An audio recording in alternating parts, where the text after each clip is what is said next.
engage, compete, and flourish from community programs to Olympic arenas.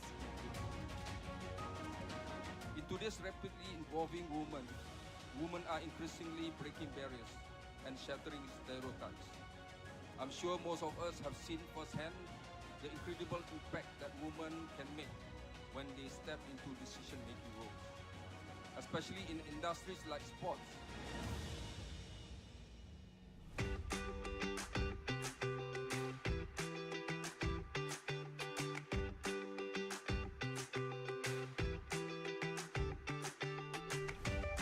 Selamat datang and welcome to the official dinner reception for the ASEAN Conference on Gender Equity in Sports 2025. Ladies and gentlemen, in keeping with our famous Malaysian hospitality, where every guest is treated like family, we have prepared an evening of warmth, culture, and connection. To all our esteemed guests from ASEAN and beyond, welcome to Penang. This is a place where heritage meets innovation and where the food is as unforgettable as its people.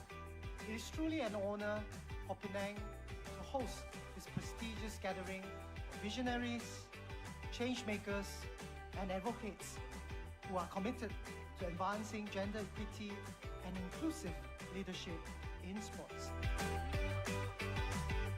A big thank you to all of you for your presence tonight. We wish you a pleasant evening and look forward to welcoming you for another series of insightful presentations tomorrow. Good night and selamat malam. Thank you.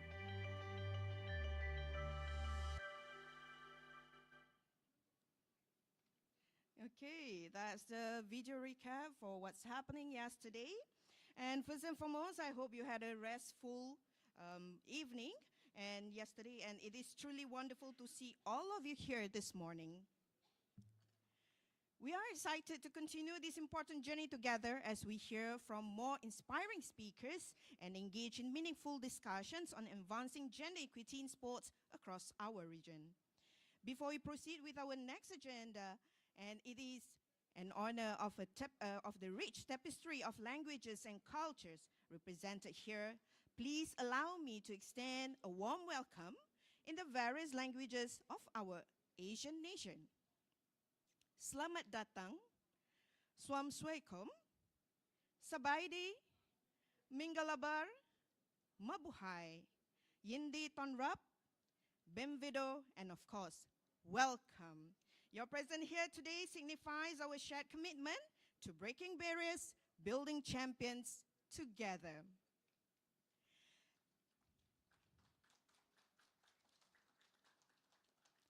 Ladies and gentlemen, it is our honor and privilege to introduce a distinguished leader in global sports and governance, Madam Karen Smith, CNZM, the companion of the New Zealand Order of Merit, joining us all the way from New Zealand. Madam Smith currently serves as a consultant and director and is also an expert advisor for Portas, a global management company dedicated to sports and physical activity. She is also a former Secretary General, New Zealand Olympic Committee, and former Vice President, Commonwealth Games Federation. She is the chair of the Eden Park Trust Board, which oversees New Zealand's national stadium, and was recently appointed to the board of TAP New Zealand. A respected changemaker and passionate advocate for inclusion, Madam Smith bring with her a wealth and knowledge and experience in advancing leadership in sports, both nationally and internationally. Today, she will be sharing her insights on the timely and powerful topic, championing change. Why are women leaders important? Ladies and gentlemen, please join me in warmly welcoming Madam Karen Smith to the stage.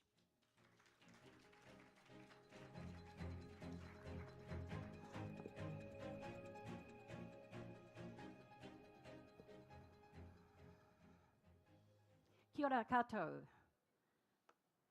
It's really lovely to be here today, and thank you so much for the warm welcome to Malaysia. I feel very blessed. and for the inspiring video from last night. Your tech team are pretty cool, and I think I will test them out a little bit today. So for those of you who are sitting down the back of the room to get away, I'm a rover, so be careful, okay? I'm really honoured and proud to be here at the Asean Gender Equity Workshop for two reasons.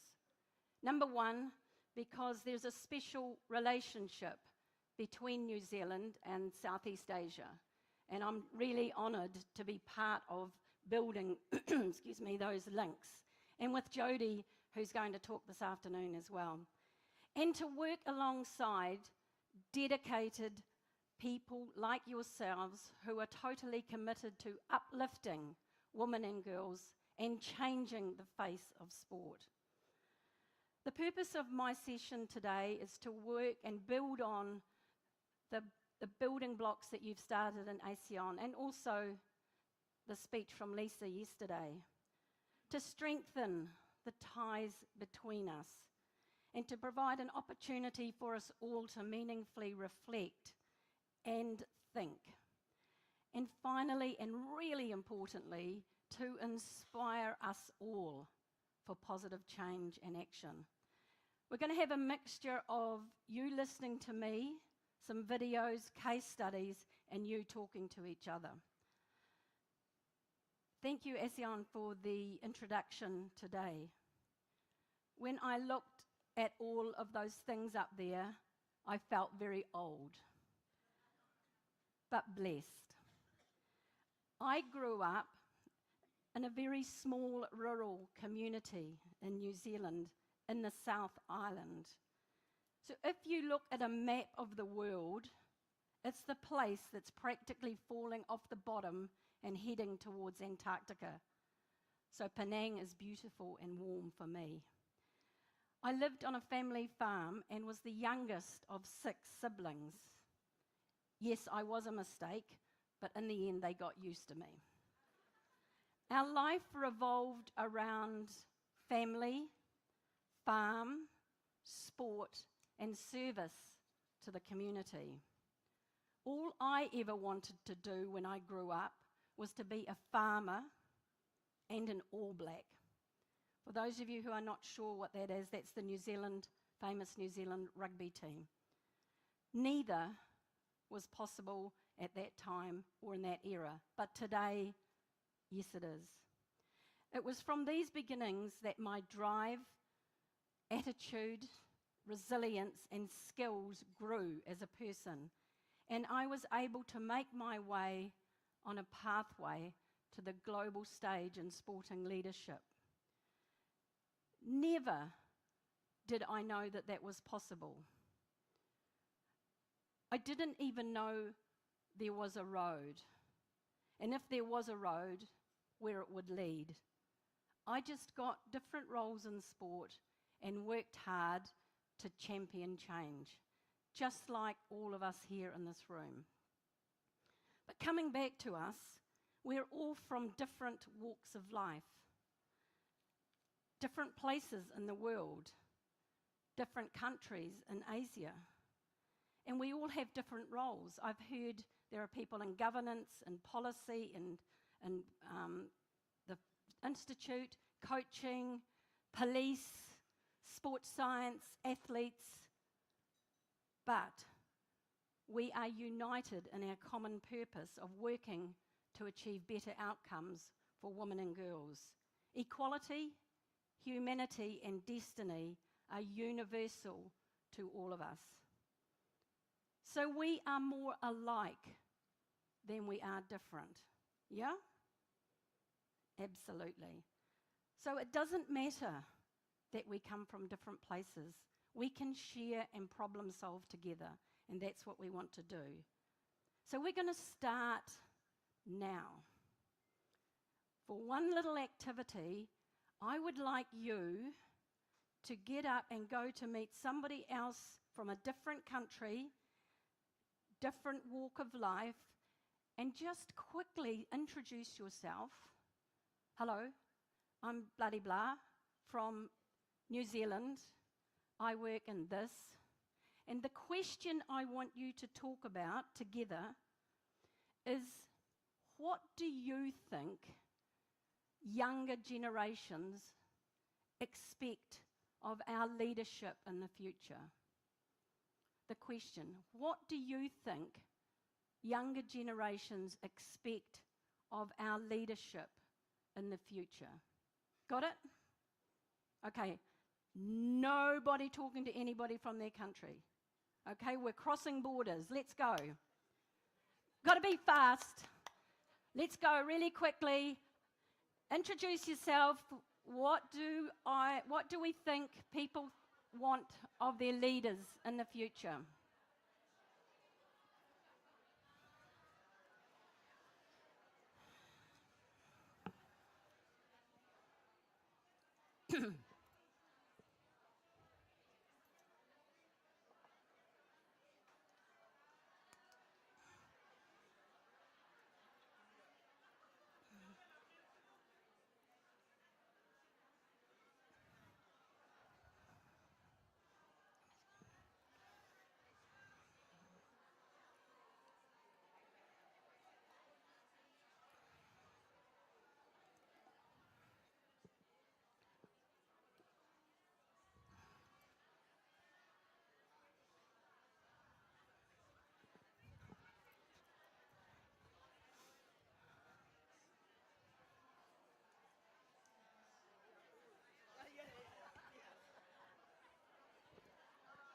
Have you got somebody?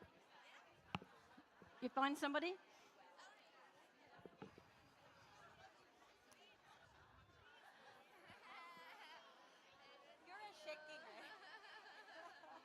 What's happening down here?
Okay, let's just make our way back to our seats, please.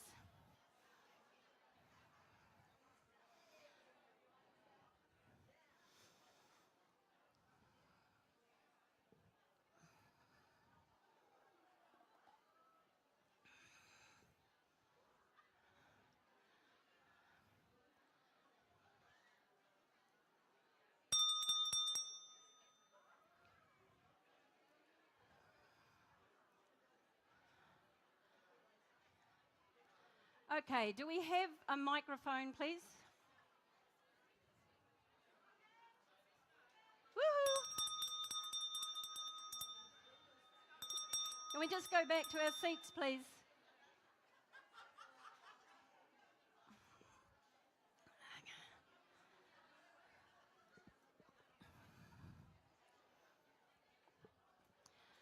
Okay, do we have a microphone? A roving mic, Eleni? Okay. Well, look, it took us a wee while to get going, but this is cross borders. This is about sharing. Can I have a couple of quick volunteers just to share with me what you talked about? Somebody volunteer and put your hand up. What sort of leadership? Thank you. Okay, let's just listen up, please.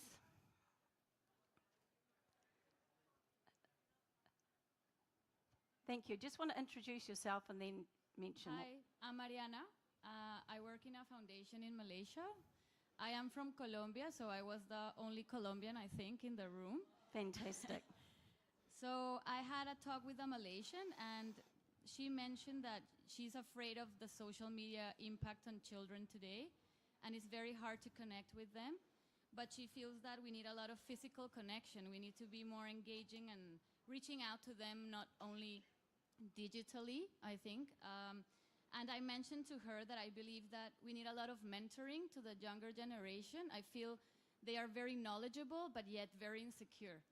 So Lovely. we need to take them by the hand a bit more than before. Thank you. Excellent. Well done.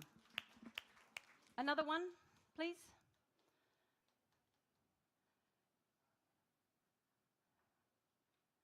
One more. Volunteer. Thank you. Best get it over early. Thank you. Hello, morning. My name is Yatila from National Sports Council. Thank you. I met with Lisa. Very privileged to be speaking to her this morning. We spoke about the coaching as a career for the young girls in Malaysia. She was asking whether in this area, whether everyone knows that we're moving, and I mentioned that having lots of women coaches speaking today shows that the country is moving towards that, trying to get more and more young girls to have a mindset that they have this career as a coach going forward. And I also told her that I'm leading the Safe Sports Committee in the country, talking about the challenges in safe sports and most of the offenders from our analysis are coaches, and most of them are men coaches. They offend not only the girls but also little boys. Excellent. So maybe having more and more women coaches, I don't say that women coaches don't offend as well, but having the mindset that, we want to make things more safe, we have gender equity. Thank you. Excellent, thank you. Those were two really good pieces of feedback. So what we are expecting from leaders in the future is a different to take us somewhere else. Now today we are going to focus on championing change, why women leaders are important. First of all, I'll think about the case for women leaders, then how do we make that happen? That's the big, big question. And then the positive impact that that will have on sport.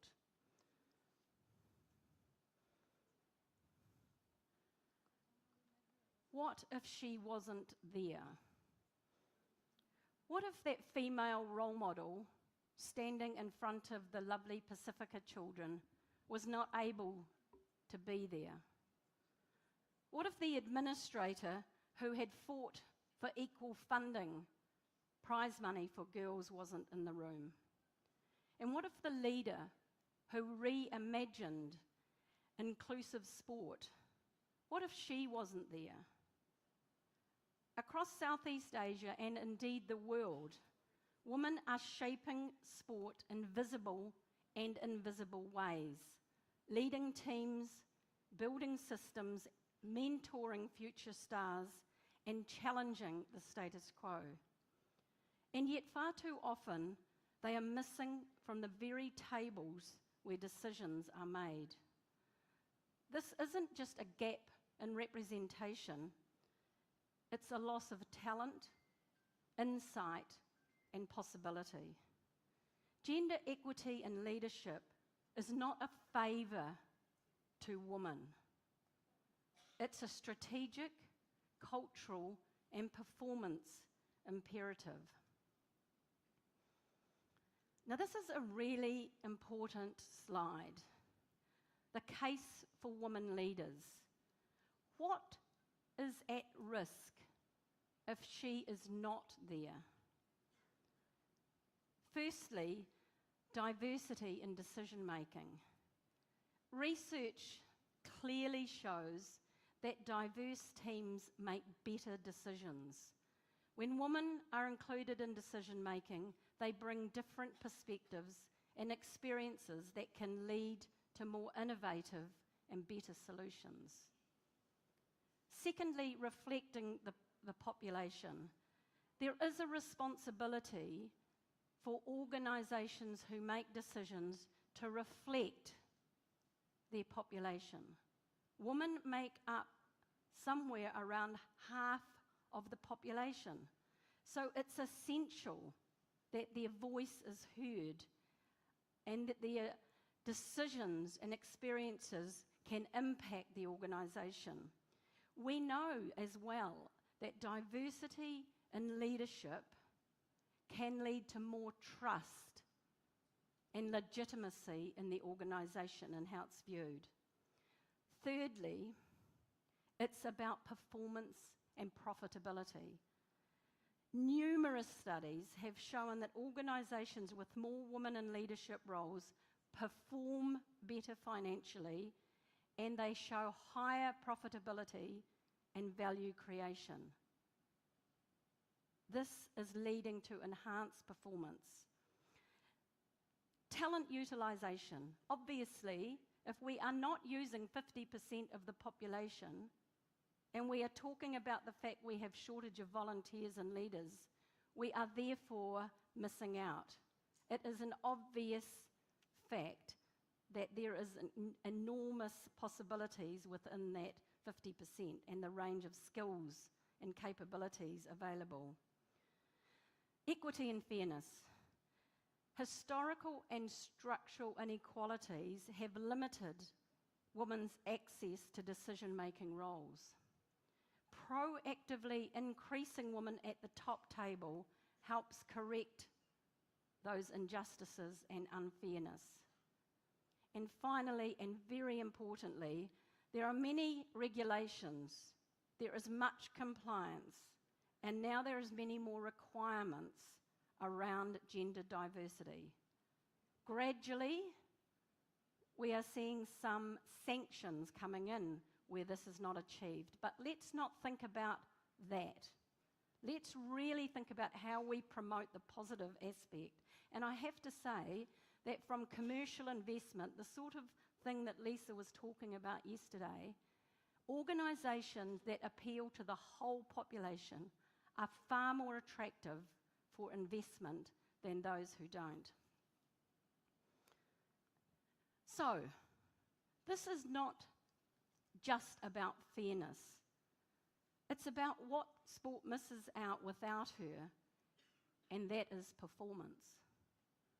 It is about performance as well as fairness. We must challenge the idea that having women in leadership is just about diversity for diversity's sake.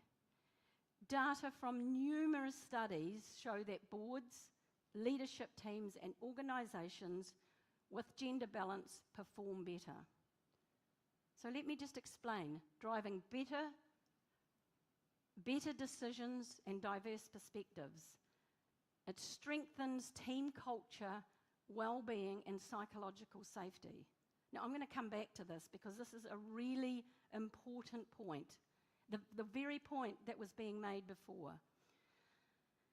It models leadership for young women and girls. It challenges outdated norms and sparks innovation and leads to stronger performance outcomes on and off the field.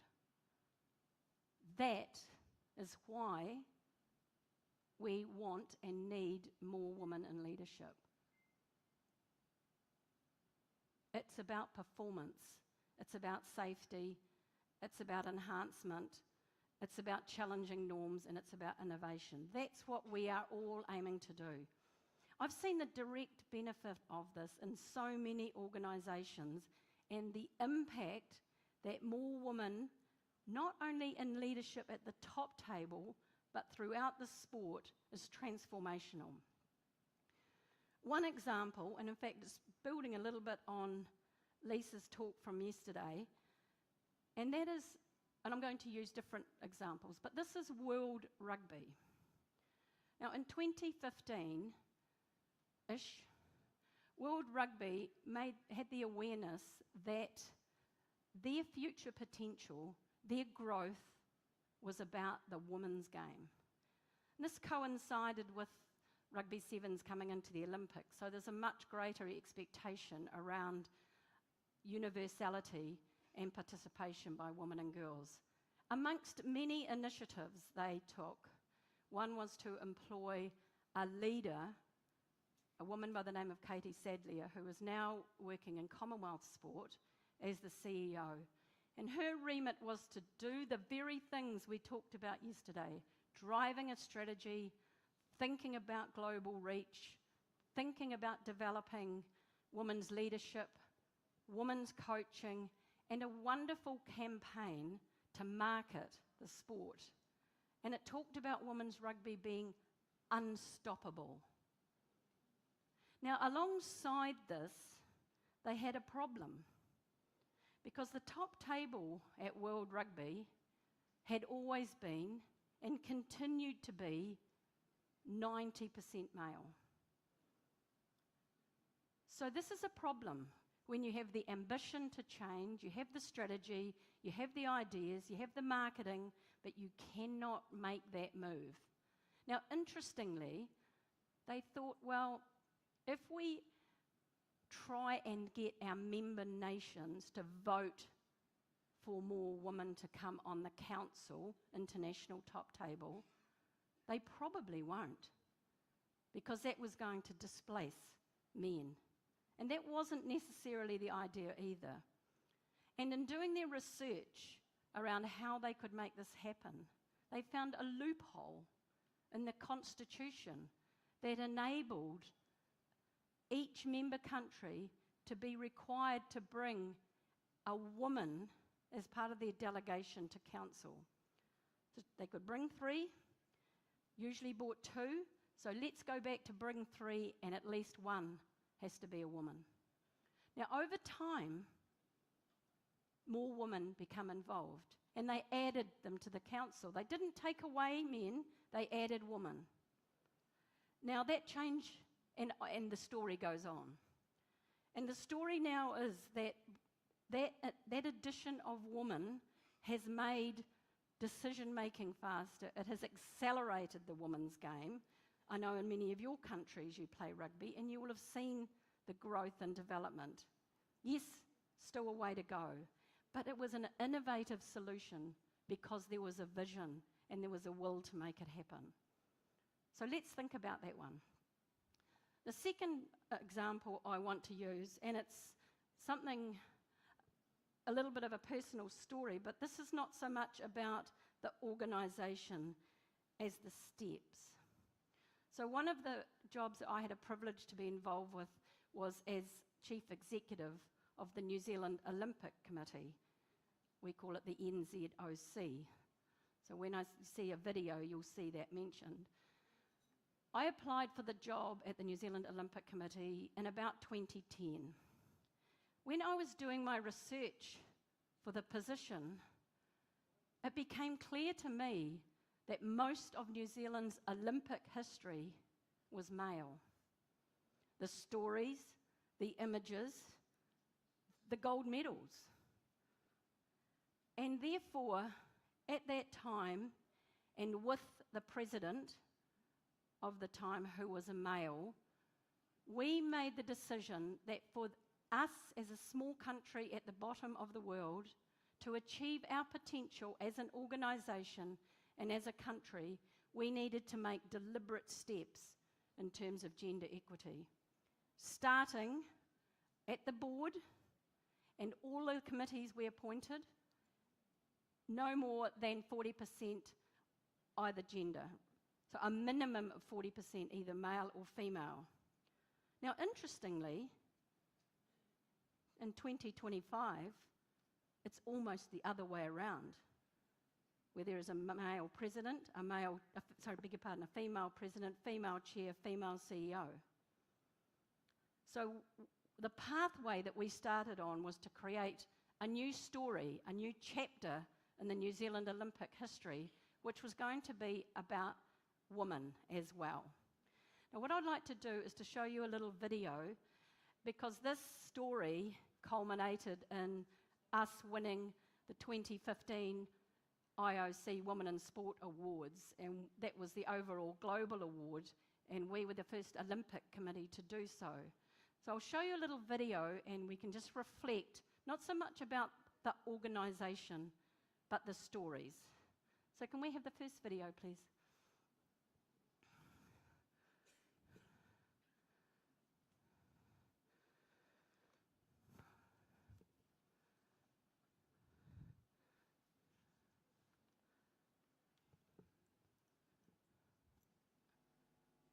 Is there action?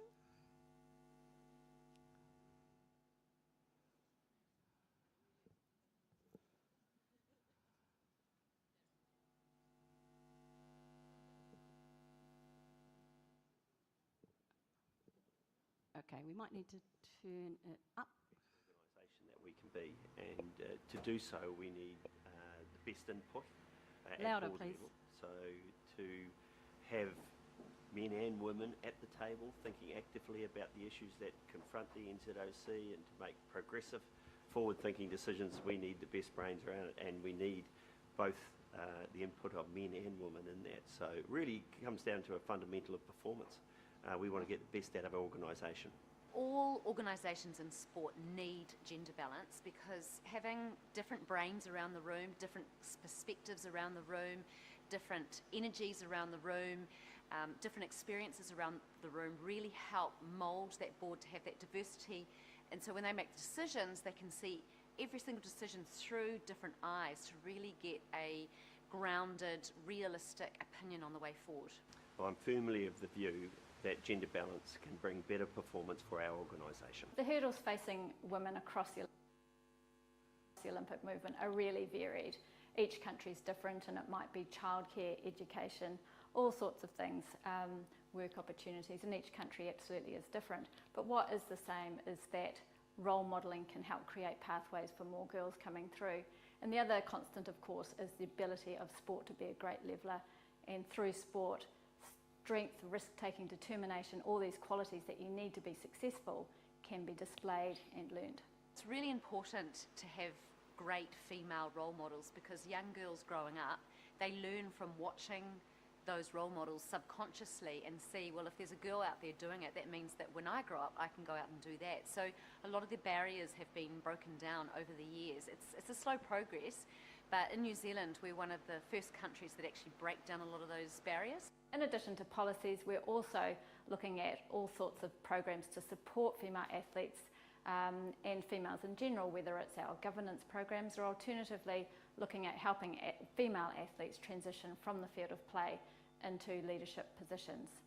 We also take a really proactive approach to using a strong voice in our communication channels, and we make sure that when we're talking about women, whether we're portraying them in pictures or videos, that either they're male or female, they're portrayed in the same way. Strong, determined, taking risks. It's a really strong, proactive approach. And then the final strand of our work is around research. And what we want to do is shine a spotlight on imbalance. And we know that by creating awareness, we can use that awareness of any issues to help promote change. As a sporting movement that has a goal of getting New Zealanders at Olympic Games, but also creating value across society, then we need to be inclusive in all that we do. So to have young boys and girls looking at our Olympic team and thinking about what they've done to get there, and they're modelling their lives around that example and those values, is a very, very a great thing that the Olympic movement can do in New Zealand. Being an athlete in sport has really helped me in the boardroom, and the fact that when you do something, you're going to give it 100%. So in sport, you give it absolutely 100%. There are no barriers, and so I've taken that attitude into the boardroom and saying, hey, well, you know, this is the right way to do it. This is the way that I think that should be done, and having the confidence to be able to speak up if you see something that could be done better, or to be able to take action, because that's, you know, as a sports person, you've got to take action to get those results, and bringing that into the boardroom has been really beneficial for me. Many of our Olympians now are women, of course, and many of our best, and that's all part of our organisation. We need to reflect that, and we need to get the very best talent around the table. So typically our boards had around about 50% women participation, and I really feel that's a strength. Winning the award is a great acknowledgement of the hard work that our organisation has been doing over the years. But maybe more importantly, it's an opportunity to talk about the importance of gender balance in sport and what we can do to make society a better place through sport. Thank you. We'll stop there, thank you. So that really is about an example of transformation in an organisation through a deliberate approach to gender equality across the board.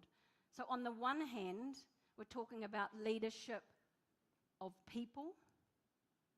On the other hand, we're talking about the leadership of an organisation. Now, what I'd like to say to you, that wasn't about money. This doesn't have to cost. It's about the mindset and taking deliberate steps and problem solving around the table. It's not always about the numbers either. One woman leader, for example, if we think of Malaysia, it might be the minister. It might be Sukdev. Where is she? There. It might be Asfan. There's many other women in the room here. Dynamic people not only influence one team, but they shift norms. They open doors. They mentor others, inspire young girls, and can affect entire systems. Do you know people like this? I'm sure we all know people like this. So let's not always think that the change has to be a full organisational change. We can embrace individuals doing great work. So let's think about the voice in the room. Have a look at the screen. Have a look at the table. If it was a panel, I would call it a manel, which we see far too often, excuse me, lovely gentlemen in the room. But look at that table. Is this a common scenario in your country? Decisions being made around tables about female athletes, about funding of programs, or about community sport. Whose voices are in the room? Where are the women? Women are participating, they're excelling, they're leading informally, but sometimes they're underrepresented where decisions are made. Much has been written about this. Mentioned yesterday, we now need to move away from fixing the woman. We know that women's contribution is invaluable in itself. We have spent decades trying to fix the chicks, trying to help them to fit in and sneak under barriers. So now it's time to dismantle the barriers. So as well as fixing the system, which we talked about yesterday, it's also really important to make sure that we have women who feel confident and ready to step forward.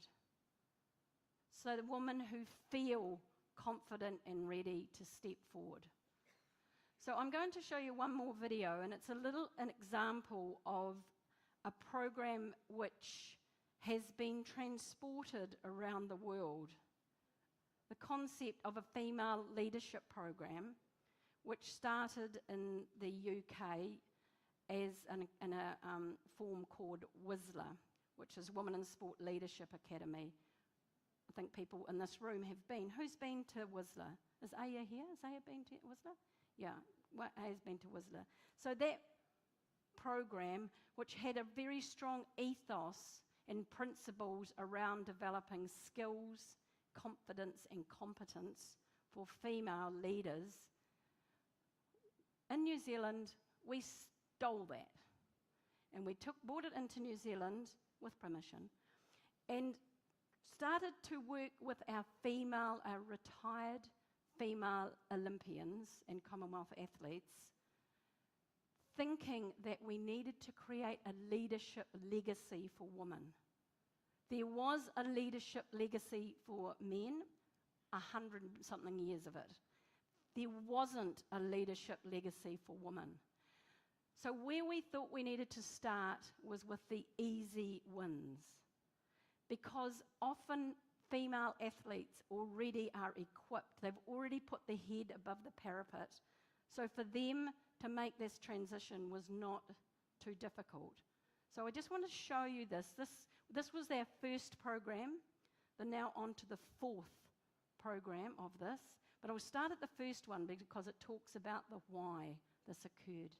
Thank you. Can I have the video 2, please?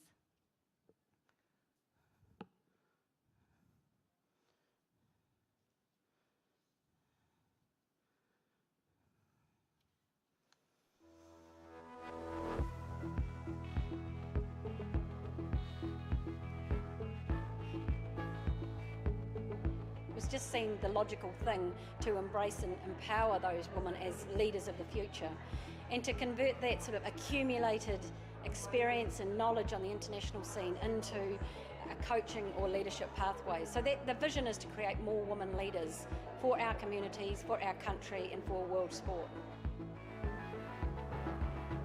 So the Women's Sport Leadership Academy in New Zealand is based on a concept, a programme that's run in the UK, and the idea is to develop confidence and competence in leadership.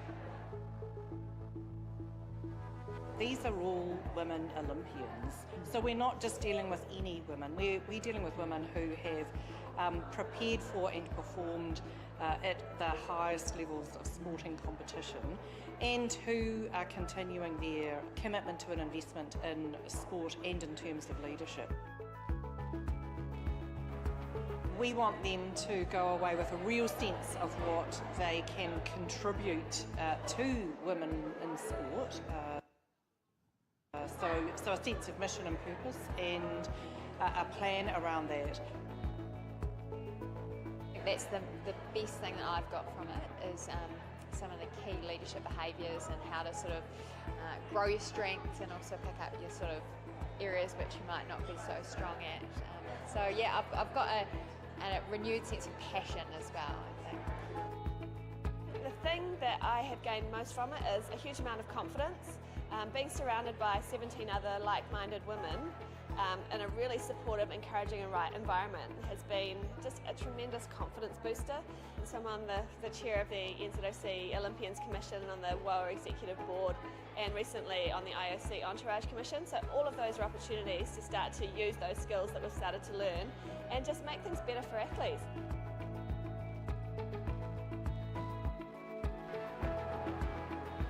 Our female Olympians and high performance athletes have been excellent role models for young New Zealanders.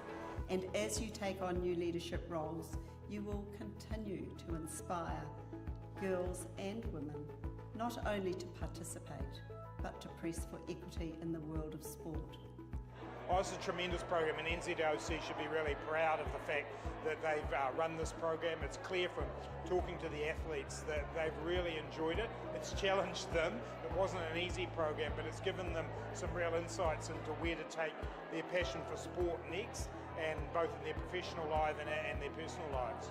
There's momentum building and there's a wave that we're all a part of, but we can't sit around and just wait for change to happen and progress to be made, because it won't be made if we don't do something about it. And it's about men and women being change makers together. So it's exciting and it's really awesome to be part of it.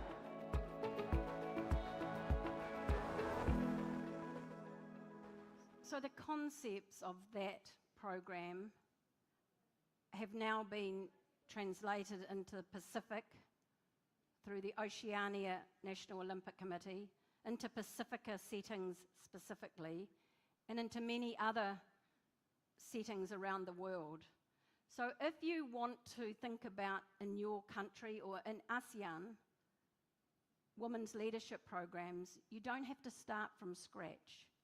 There is a lot of excellent information all around, and it can be adapted into your setting. I think that having young women like this who are leaders, who understand, so they're doing a leadership course, but they're also learning about women in sport, the history, the change, and the vision. They are incredible advocates for all of us. Now, yesterday we talked a little bit in Lisa's session about systemic change and putting funding behind an initiative. And I just want to shine a bit of a light on this example.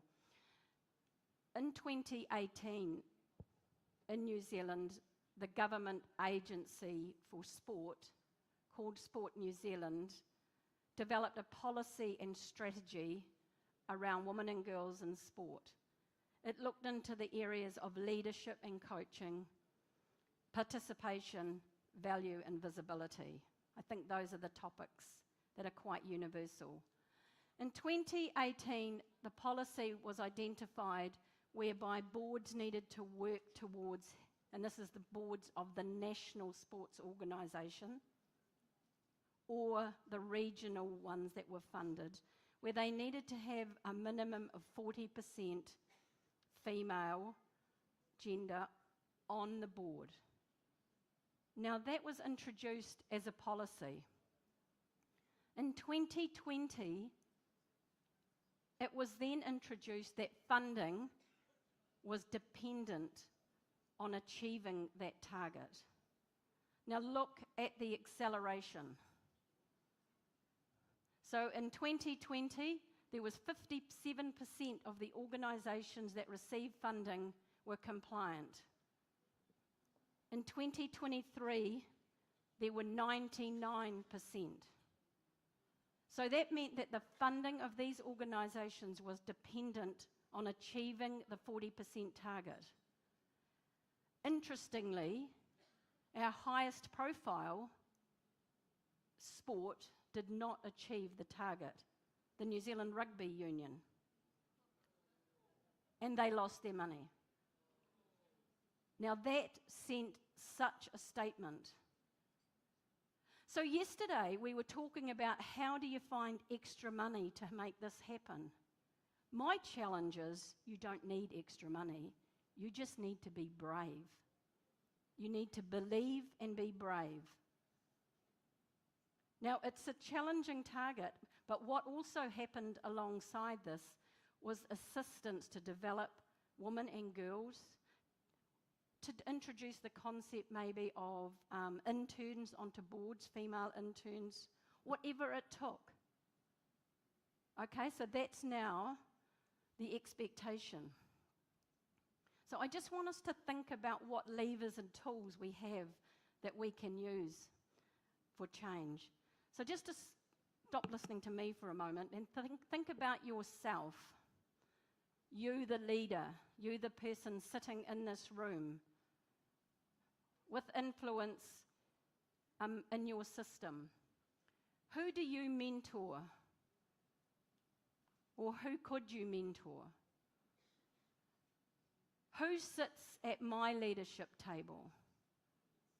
And I would argue that we're talking about women in leadership, and I was involved in Netball New Zealand as chair of the board for quite a number of years. Netball was predominantly, in that era, 95% female. We started to get men on the board. I believe we became a better board for that. So it works both ways. So who sits at my leadership table? And this one here, when did I last challenge gender bias? So just have a wee break, think about these things, talk amongst yourselves. Who am I mentoring? Who sits at my leadership table? When did I last challenge gender bias? Just take a moment to reflect on those and talk about them if you want to.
Okay.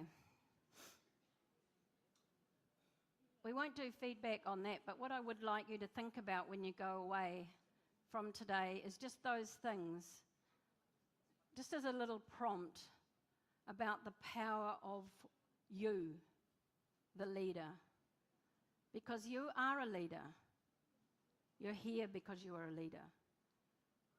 Whether you are learning, whether you are influencing, whether you are performing, or whether you are fully in your leadership's shoes and always learning, you're a leader. And you can champion change and break down barriers. So what happens when she is there? What happens when she is there? Now, the reason this photo is there is because I really like it, point one. I think it tells a lovely story and is very much reflective of IWG in terms of its ambition and mission. And this, in fact, was taken just after I had the pleasure of facilitating a panel with these three amazing women from across the world, across the borders, talking about issues at the conference in 2022 in New Zealand. The first woman is Piyushni Mitra. Piyushni originates from India. Most recently was CEO of the Global Observatory for Women in Sport, and has been a very strong, and continues to be a very strong athlete advocate, an advocate around human rights in terms of gender in sport. Beside her is the amazing Ntambi Ravelli. I don't know if any of you have had the pleasure of meeting Ntambi, from South Africa. A storied background in sport, a leader, not only breaks down barriers, but walls. And she is extraordinary in her reach and breadth, and most recently has set up a South African Women's Sports Foundation and works in country and across Africa, and through sports like netball, cricket and others across the world in terms of gender equality in sport. And then on the end, Anna Marie Phelps. Anna Marie is currently chair of IWG. She's from the United Kingdom, very influential in European and Olympic sport around gender, around promoting all aspects of women and girls in sport, and also will be part of the invitation for you to go to Birmingham next year. Amazing woman, not just the ripple effect, the tsunami. These women really make things happen. So the leadership movement, with the women we talked about and all of you in the room and people like you across the world, is gaining significant momentum globally. Several trends are emerging, and I think this is really relevant for the Asean region. It's about how women are empowered, how they are represented, and how they're developed across the sport ecosystem. I'm just going to quickly talk about a few of these trends before we kind of wrap up today. The first one is about the global policy push. What we are seeing is a lot more documentation and expectation coming from the international scene into our countries. One of the greatest examples is the IOC gender equality and inclusion requirements.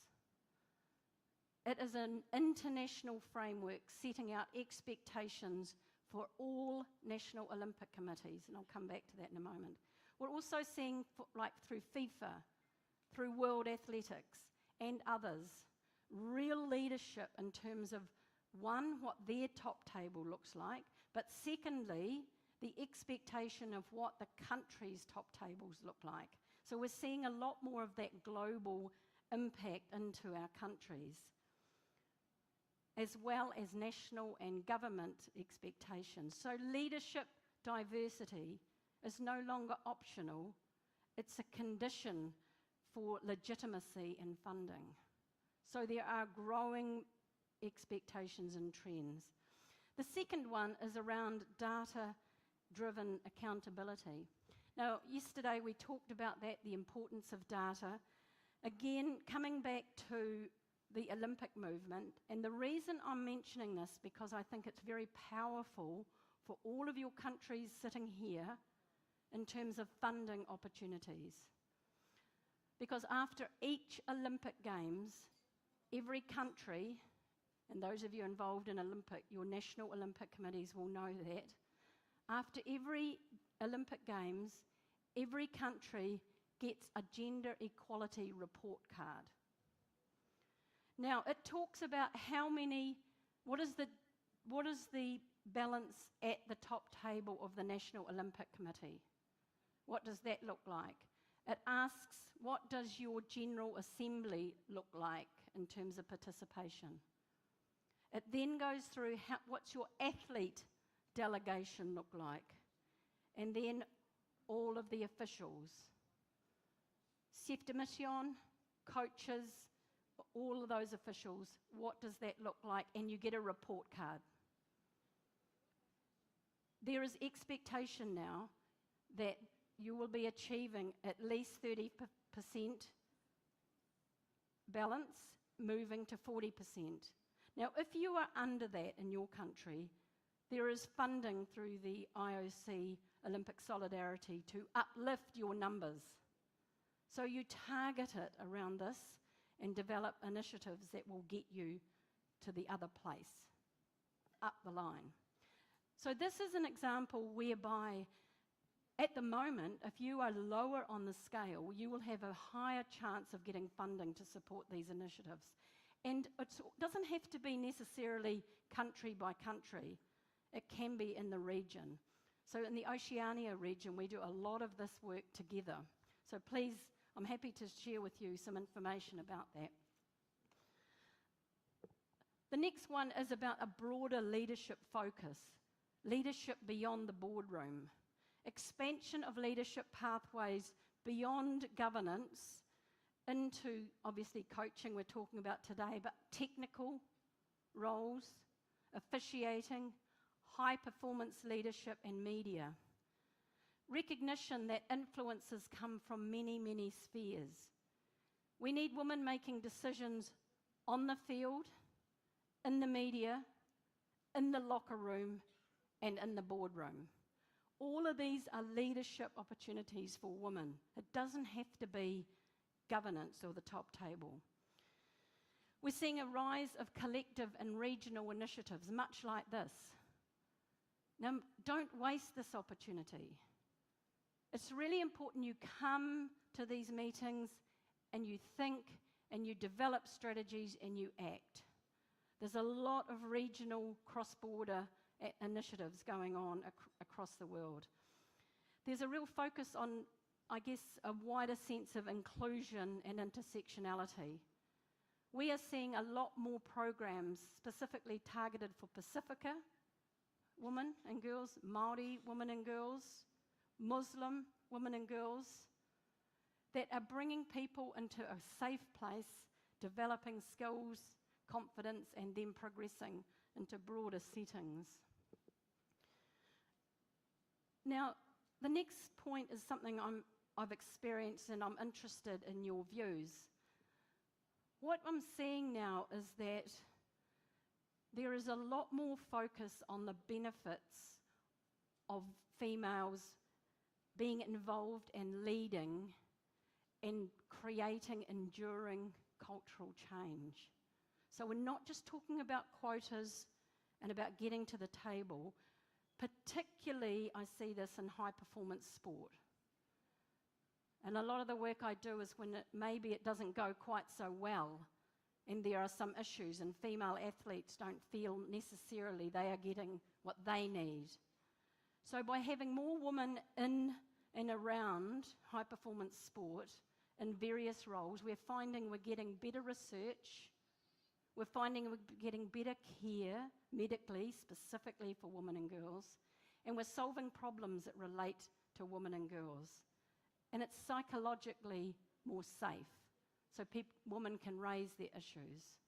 So we're seeing quite a focus here on cultural change over quotas. It's enduring and long-standing. And things like gender bias training, sport, safe sport, and others contribute to that. And you won't be able to see the bottom one, but we're talking about role models, which we've obviously spoken about, and male allyship. It's not just a women's issue. Women can't be expected to solve the problem that we now have inherited. It's actually really important that men are not only welcome to the work, they're an essential part of the work. And I commend all of you that are here today. So thank you for your allyship and the work that you're doing. What we know is that male leaders often open the doors and shape the culture. Allyship isn't about saving the woman. It's about walking beside us and uplifting us. Often it's about being the mentor, the advisor, the person who gives a wee nudge. These two men, and I use them, they're high-profile examples, but I just want to share with you a couple of points because it's really important. On the, whatever side this is, left is our former Minister of Sport in New Zealand. I mention him because he was the Minister of Sport who got, on day one, interviewed by our sports media and asked what was his number one priority for being when he was Minister of Sport. Looking forward, what would he like to achieve? And he said, more women and girls participating and achieving in sport. You could have knocked the media over with a feather. Because in a country like New Zealand, that is not what people expected to come out of his mouth. And I have to say, he did everything he possibly could to achieve that objective. So amongst the policy I mentioned earlier, there's a couple of really important things. One was that he supported bidding and securing 4 world events for females that took place during his, reign as minister. The Rugby World Cup for women, Cricket World Cup, FIFA Women's World Cup as co-hosts, and the IWG conference, all of whom had female CEOs, all of whom had female chairs, and that had a profound impact on, I would call, fandom, appreciation and respect for female athletes. And they took place, unfortunately, some of it happened during COVID, so it was somewhat constrained. But it was transformational. And the other thing he did, so we're talking about national stadiums yesterday, made sure that all of the stadiums that those events took place in had suitable facilities for female athletes. Some of our stadia did not have proper showers and toilets that female athletes would use. So, more than an ally, transformational leader. On the other side, somebody who may well be known to you, Prince Faisal from Jordan, who over many years, probably the last 20, has led the safe sport drive globally for the Olympic movement. And the impact that it has had, because it was him as a male that stood up, that made sure the work was done and stood up and is now implementing a strategy across the world, is incredible. Now, this is a picture of Prince Faisal in New Zealand at the IWG. He didn't just come and talk, he came and listened. And you'll see here in deep conversation with one of the young attendees. So male allies, extraordinarily important. So allyship kind of looks a bit like this, and I'm sorry about the quality of this, but it's about how we can proactively move people along the continuum from being almost, what would you call it, aware, to being active, to being an advocate and integrated. Now, in women's sport, we need male allies and we need female allies. In fact, we need every possible ally. So allyship is a legitimate and serious, I guess, mechanism to advance women in sport. So change starts here. I might come back to this slide and we'll maybe use this as a little prompt for some questions when we get down a little bit. But while you're sitting there, I really would like you to think about these three things. What's working well for you that you want to build on? Because every country has its own little unique community and cultural aspects we need to think about. Secondly, what new ideas and opportunities have you heard today that might help you address some of your challenges? So what have you heard or what's been reinforced in your mind? And how can you work with male leaders and or vice versa to be more intentional and visible of your support? And one of the things that I've come to learn over a number of years is often we don't ask the question. The most powerful thing you can do is ask somebody for advice. Ask for advice. Because if you ask for advice, you'll get unfettered thoughts. Often if you're too directional on what you want to know, you kind of start people on a thought process. So don't be scared to ask for advice. There are hundreds of people across the world sitting in rooms like us asking the same question. There is no shortage of information. We are surrounded by it. It's just about what will work for you here and now. So I'll carry on and finish, and then we'll just have the opportunity to come back to this. So if not you, who? If not now, when? What is something? What is one action? One action. I want you to really think about this. What is one action that you could take? Or one thing you could stop doing that would really move women's leadership forward? This is about you. Just give that a little bit of thought for 20 seconds, just in case I ask you. What's one action that you could take within 30 days to grow women's leadership in your sport or country or area of influence? Is there one?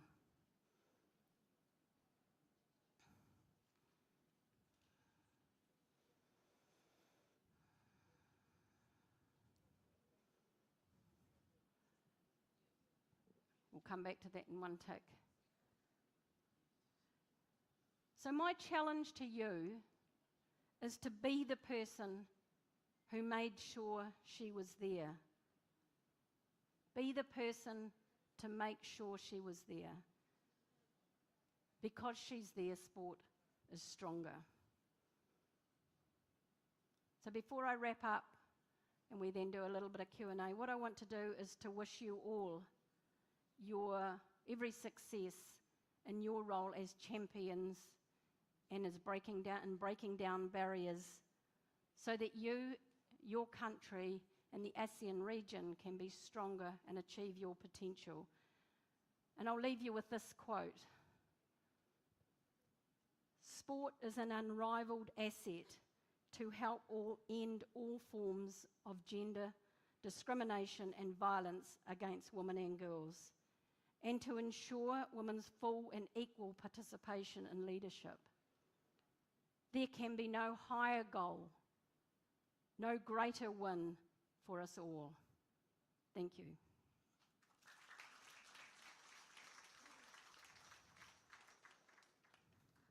Ngā mihi, Madam Smith. Now we open the floor for Q&A. We have the mic, the 4 mics there. Yes, one of them.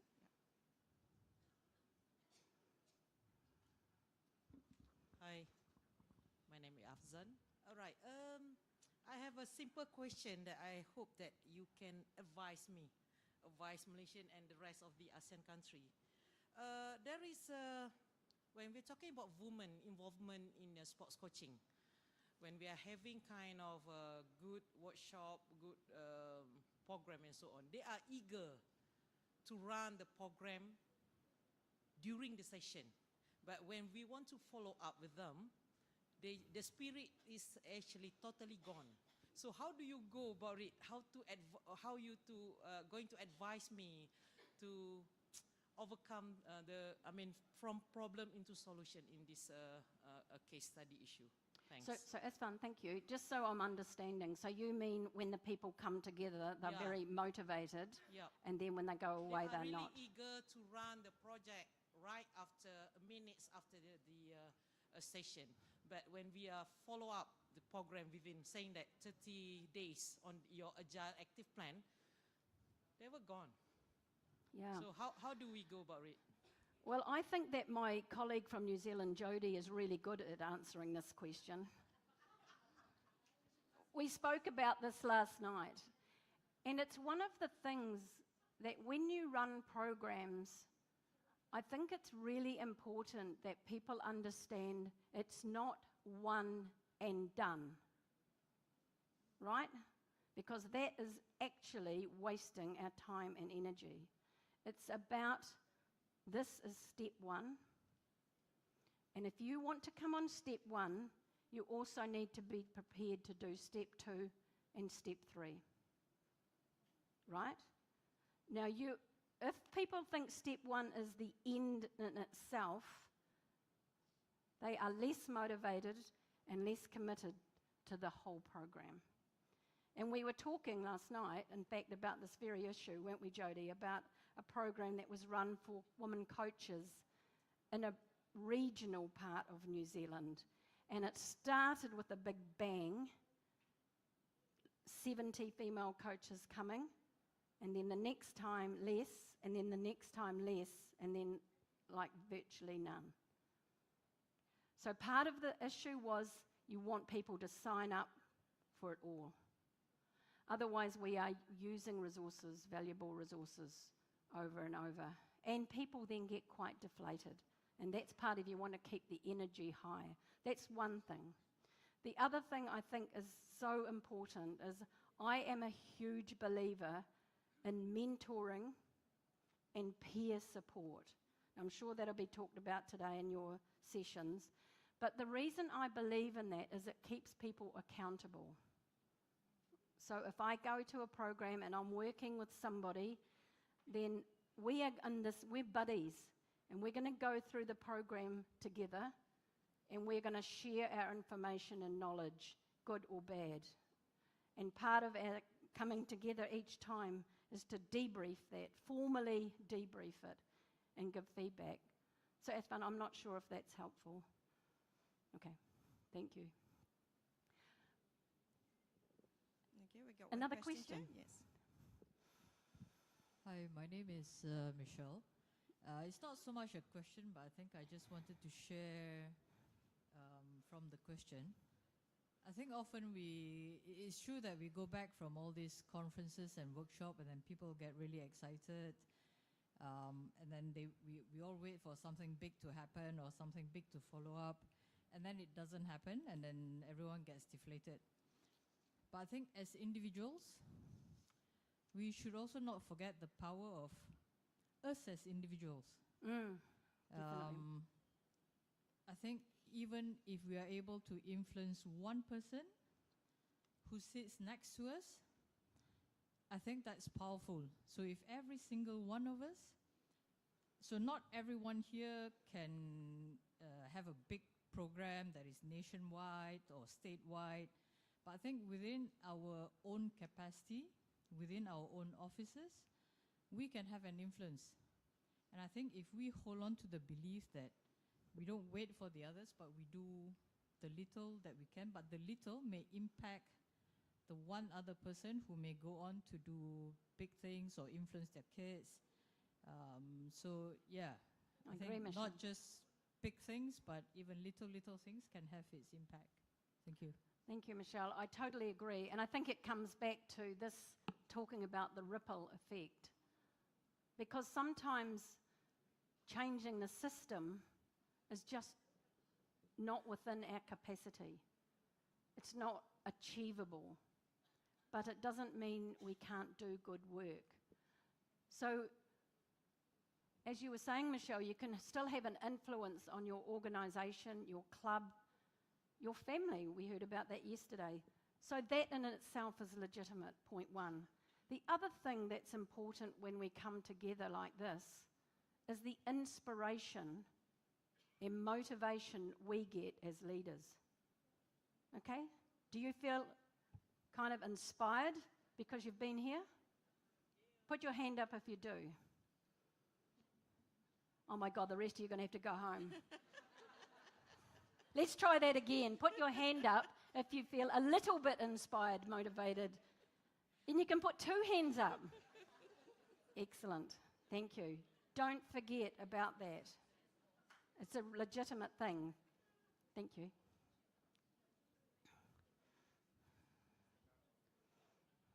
I would like to, I'm from the NOC Malaysia. My name is Moira. Moira, nice. We are all representing ourselves in the sense that individuals, but I also believe in the power of one and also the power of a team. So from one to team. So the follow-up, as you say, Afsan said, programs after programs, and when it comes to the follow-up, somehow it doesn't seem to succeed. But here, if you can get a team of the same vision and mission, I think the team can do wonders. I agree. Like here now, we are all working as a team, so we shout, women power. Woo! Well done. And it is true, because sometimes when you're in an organisation and you are the person, you are the only woman at that table and or the only coach in that environment, it feels really hard. So as leaders, we need to bring people around us. Bring people to your own table. Doesn't have to be the top table, but your table. That whole notion of allyship is so important. People who can open a door that you can't. There is always a way. There's always a way. It might not seem obvious to you. So one of the important things about the ASEAN group is that sometimes you come into the room and you don't sit with your country. You challenge yourself to just cross the border and sit on the other table and really talk and listen and share. That is the power of networking. And I have to say, we haven't really talked about this today, one of the single biggest barriers for women is networks. Because I talked before about the legacy that exists in sport, and that legacy typically has been about male networks and the networks that they form outside of sport, in the workplace, in the profession, at golf, whatever it might be. Now, I'm not being critical, this is just the reality. And then women come, they pop up, but often one or two. And we don't have the networks, we're not known in those networks to be put forward. So the importance of women forming networks, sharing and working together is so powerful. So the network that you have here is emerging. You can take it to another level, and that will provide a platform for all of you to step up and step forward. And I think that comes back to the point that you're making. So don't underestimate the power of networking. Okay. Yes, one question. Yeah. Any more questions? Oh, yes. Thanks, Kiran. I'm Faisal from the Ministry of Youth and Sports. Thank you so much for such an inspirational presentation. Globally, there are many initiatives in driving and accelerating women's sports. In the context of social policy, policy and, of course, funding, I believe you cannot run away from talking about legislations such as Title IX, the States that has created ripple effects and impact on women's sports. And in the context of Malaysia and ASEAN, I believe there are still lack of awareness on the importance of funding for women's sports. I think there are needs for us to look at deeper on this conversation on how legislation and also policy can impact gender parity and gender equality in women's sports. Because I myself experienced firsthand when I was in the US how the impact of policy, such policy has really impact the participation and also women's involvement at the participatory level and also at the elite sports level. And I believe this is something that really crucial for this region moving forward in terms of resources and funding, because any sports programs require funding. And I believe whether it's an NGO or at the governmental level, this is something that we need to really look at moving forward. I think it's a really good point. Thank you for that question. And I'm just going to flick quickly through, because I do have a couple of slides. Stand by.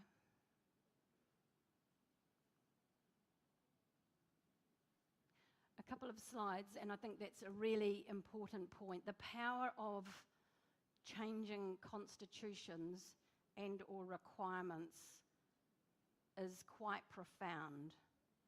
And this is just some key points from, in fact, it was the IWG leadership, IWG report card, looking at cross countries, let's say it was 100, I'm making it up, but something like that, and organisations, and what were the major levers, what were the major tools that were used to bring about change for women's leadership. And by far, the most significant was constitutional and in some cases policy change. And if you look at Title IX, which was what was mentioned in the United States, which basically requires, in a legislation terms, equal opportunities for male and female, has been transformational. Now, it's not always easy to achieve. And sometimes you won't get there in the first try or the second, especially if it's an organisation where you have voting. So one thing is about governments and their policies, and one thing is about sports councils and their policies. The other is if you're in a sports organisation which has members, and if you want to change the constitution, they have to vote for it. Now, what I have learnt in that is don't give up, because good things take time. And sometimes you won't get there at the first time for the vote, but maybe you will the second, and if not the second, then you will the third. So constitutional change, constitutions, policies, mandates are a very powerful tool. Mentoring, powerful. Training, for example, leadership and other training. Networks, which we mentioned. And actually, quite a lot lower are quotas. And I think quotas are a little bit scary for some. But the same result, in fact, can be achieved by constitutional change and or policies or the like. So I'm not sure if that answers the question, but I think it is certainly a powerful mechanism for change. Okay. We'll take last question from Dr. Shalin.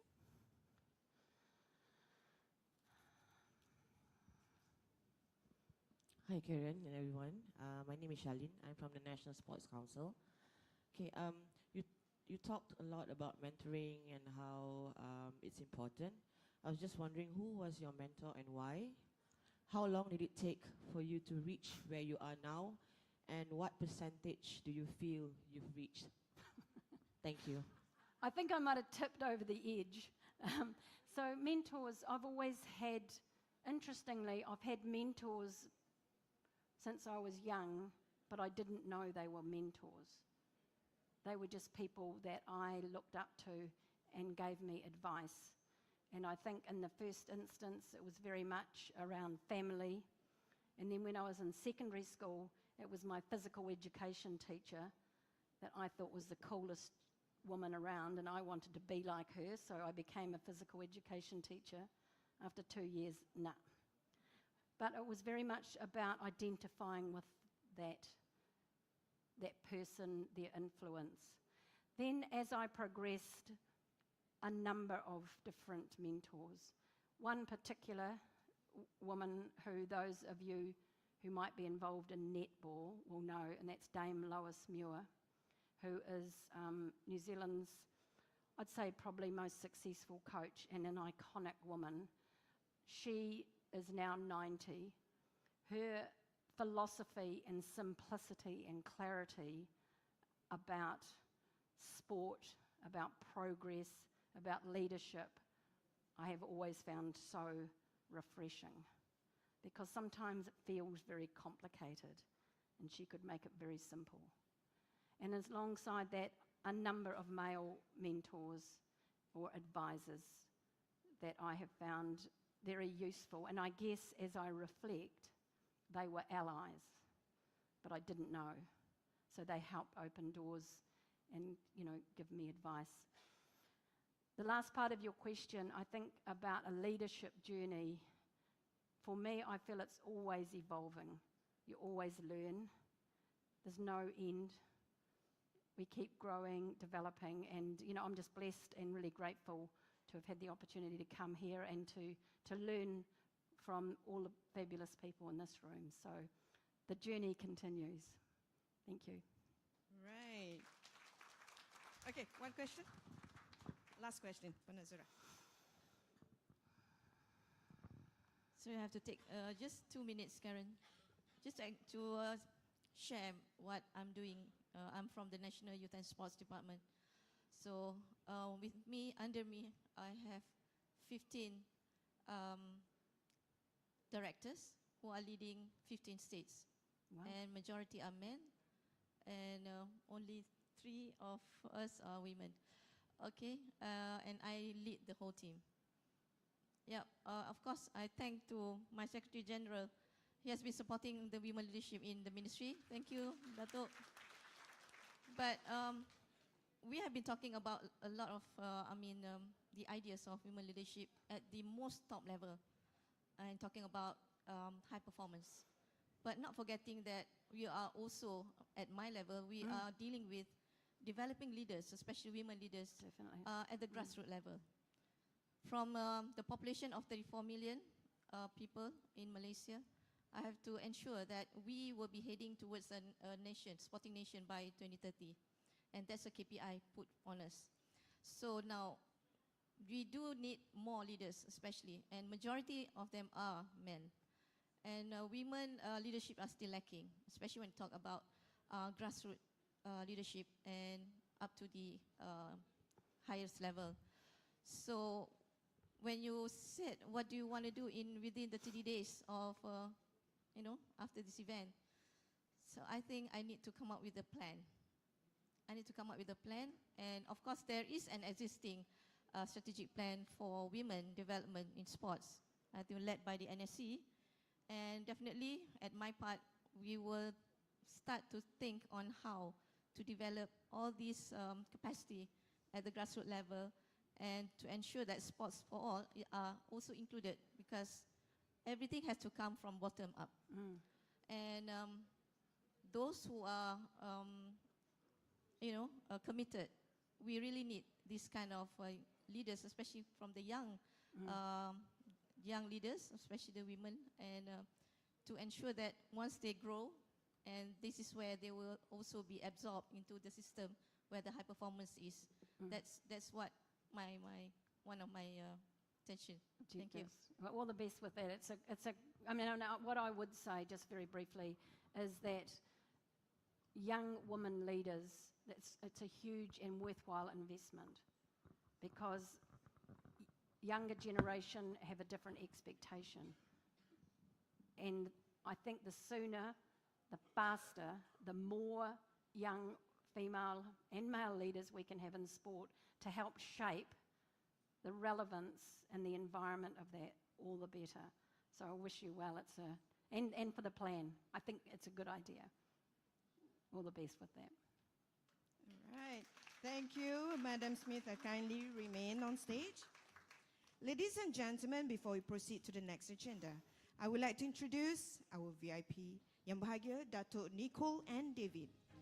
Yang Berbahagia Datuk Nicole and David is widely regarded as the greatest women's squash player of all time, having been voted the greatest female squash player ever in 2018 PSA poll. She held the world #1 ranking for a record 108 consecutive months from August 2006 to September 2015, the longest unbroken reign at #1 in squash history, and one of the most enduring streaks in any individual sports. And currently, Yang Bahagia Datuk Nicole David is the founder and head coach of the Nicole David organization, a non-profit she co-founded in June 2022 that empowers youth from low and mid-income communities through squash and education. We are proudly to invite Yang Bahagia Datuk Nicole and David to present a memento of appreciation to Madam Smith.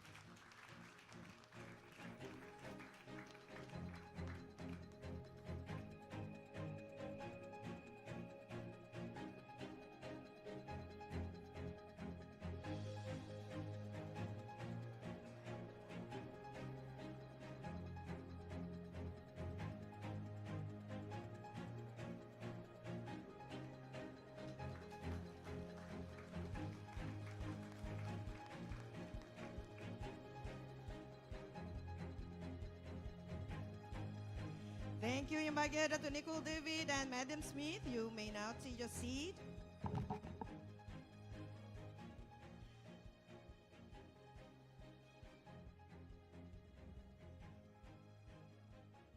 Ladies and gentlemen, we'll now take a short coffee break and we'll start again at 11:10. And during the break, if you're interested in exploring Penang, there are travel desks. It's now open near the lift area. Please drop by and they can help you with the tour Penang. And enjoy your coffee. See you soon. Thank you.